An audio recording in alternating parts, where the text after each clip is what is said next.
¿Qué ocurre si usted tiene firmado un contrato de arrendamiento y su inquilino no le paga la renta? Pues bien, usted tiene que saber que desde el primer mes en el que su inquilino deja de pagarle esa renta, usted puede resolver ese contrato y reclamarle la deuda.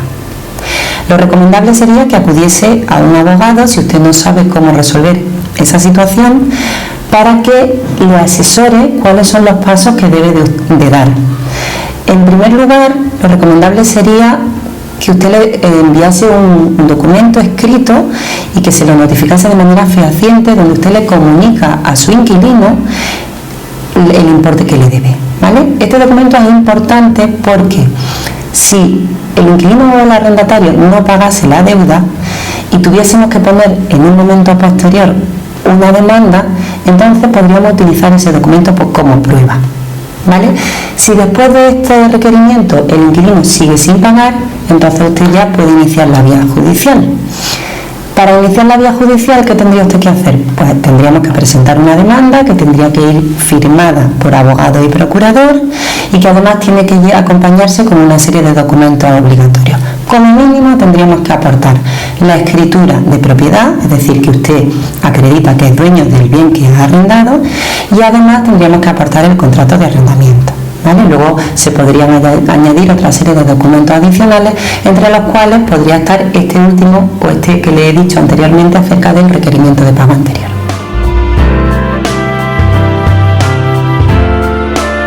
Por lo tanto, una vez que hemos presentado la demanda en el juzgado, esa demanda, una vez que sea admitida a trámite, se le va a notificar al inquilino. Y al inquilino se le va a decir por parte del juzgado que tiene una fecha señalada para comparecer en juicio. Se le va a decir también cuál es la fecha que se ha señalado para el lanzamiento, es decir, para el desalojo de la vivienda. Y además se le va a dar la opción de que se oponga, concediéndole un plazo de 10 días hábiles para contestar a esa demanda. Por lo tanto, ¿qué puede ocurrir? Pues una vez que se le notifique, puede ocurrir que el inquilino pague, con lo cual no se celebraría juicio, que desaloje, por lo tanto recupera usted su vivienda, o puede ocurrir que se oponga, entonces sí se celebraría juicio. Pero puede ocurrir otra opción más, y es que no pague y tampoco se oponga. ¿Qué ocurre si el inquilino no paga y tampoco se opone? Pues que el juzgado daría por finalizado ese procedimiento y directamente va a decir que efectivamente se nos debe la deuda que hemos reclamado en la demanda, se le va a condenar en costa y que se va a producir efectivamente al desalojo de la vivienda. ¿Cómo se produce ese desalojo de la vivienda? Pues el día que esté señalado el lanzamiento, la comisión judicial se va a personar en el domicilio, se personará también con un cerrajero para que proceda el cambio de cerradura y puede solicitar también el auxilio judicial en caso de que lo considerase necesario. Además, se le va a advertir también al inquilino de que todos aquellos enseres personales o bienes que tuviese dentro de su vivienda que no retire antes del desalojo quedarán en situación de abandono, por lo tanto no los podrá reclamar posteriormente. Por tanto, otra pregunta que se hacen muchas personas en esta situación es ¿cuánto tiempo voy a tardar en recuperar mi vivienda? Bien, desde el momento en el que nosotros presentamos la demanda en el juzgado, el tiempo medio aproximado que se tarda en recuperar la vivienda, porque ya se ha desahuciado al inquilino, suele ser entre unos 3 y 5 meses. Siempre pueden variar un poquito al alza o a la baja, pero la media habitual son de 3 a 5 meses.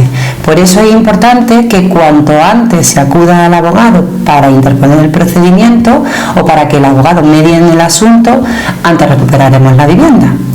Y por otro lado, cabe otra pregunta que hacerse, y es que si en un momento el inquilino desaloja la vivienda o es desahuciado, pero la cantidad que me debía no me la paga, ¿qué pasa con esa deuda?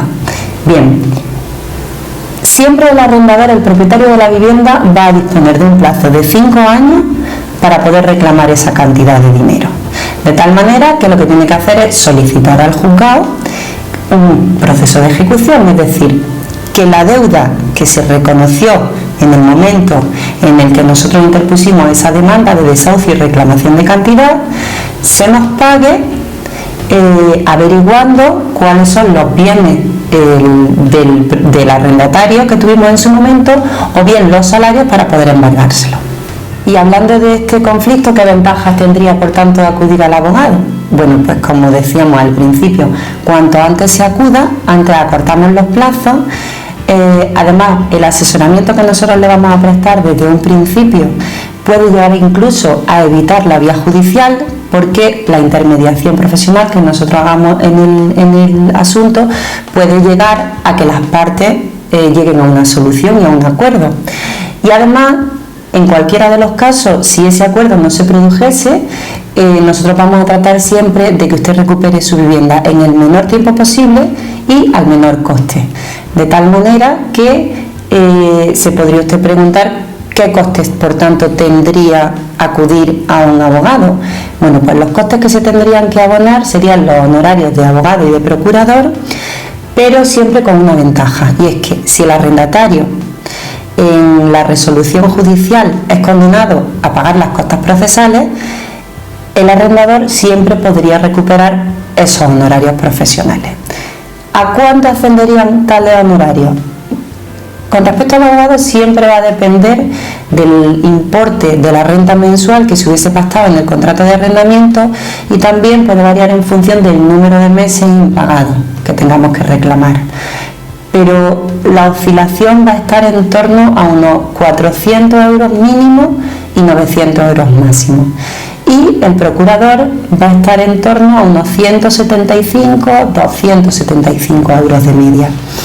Habría otros gastos que se derivarían del procedimiento, que serían los gastos del cerrajero, en el supuesto caso de que finalmente hubiese que lanzar al inquilino del domicilio, que oscilarían entre una media de 50 a 90 euros aproximadamente. Nos gustaría además hacer una advertencia, porque muchas veces la situación de desesperación que lleva al propietario de una vivienda, que se ve impedido de poder acceder a su propiedad, y además que no está cobrando las rentas que tendrían que pagarle, lo lleva a cometer actos o a provocar situaciones que luego finalmente se revierten en su contra.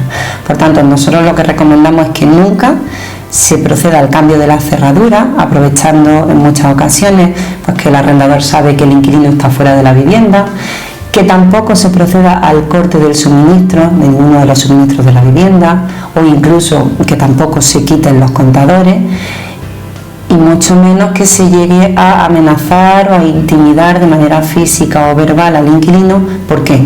Porque cualquiera de estas situaciones al final pueden producir una situación todavía peor, es decir, el arrendatario siempre va a tener la posibilidad, y de hecho es lo más probable que ocurra, de denunciarnos ante la policía o en el juzgado, de tal manera que el arrendador se puede ver inmerso en un proceso penal en el que podría incurrir en un delito de coacciones.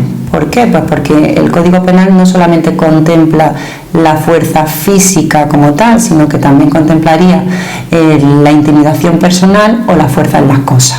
Por lo tanto, nos podríamos ver condenados penalmente por ese posible delito de coacciones, y además, en cualquiera de los casos, tendríamos que indemnizar al inquilino por aquellos daños y perjuicios que le hemos generado, y que podrían ser desde la propia cerradura que hemos cambiado de la vivienda hasta cualquier otro daño o perjuicio que él pudiese acreditar durante el tiempo que precisamente le hemos impedido acceder al que todavía es su domicilio particular.